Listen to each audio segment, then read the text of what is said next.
বিচার বিভাগে রাজনৈতিক সরকারের খানিকটা প্রভাব অস্বাভাবিক কিছু নয় বলে মন্তব্য করেছেন আইন উপদেষ্টা আসিফ নজরুল।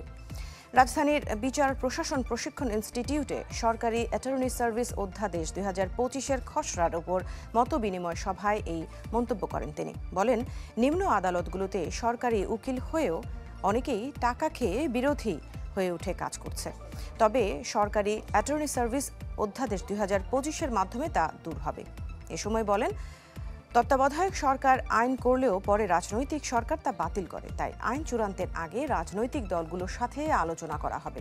বলেন, রাষ্ট্র মেরামতের সুযোগ যদি হাতছাড়া হয়, আগামী কয়েক দশকে এই সুযোগ আর আসবে না। চুক্তিভিত্তিক নিয়োগ বা একটা পলিটিক্যাল পার্টির কিছুটা কন্ট্রোল লাগে। আমাদের মতো দেশে চট করে আমি বলবো পলিটিক্যাল পার্টির রুলিং পলিটিক্যাল পার্টির কন্ট্রাক্ট সম্পূর্ণ জিরো করে দিব আর এই রুলিং পলিটিক্যাল পার্টি এসে আইনটা গ্রহণ করবে, এটা একটু অবাস্তব। তো আমরা যদি ইনক্রিমেন্টাল রিফর্ম করি ধাপে ধাপে, সেটা ভালো হয়। এই জন্য প্রথমে আমি চাচ্ছি শুরুটা হোক।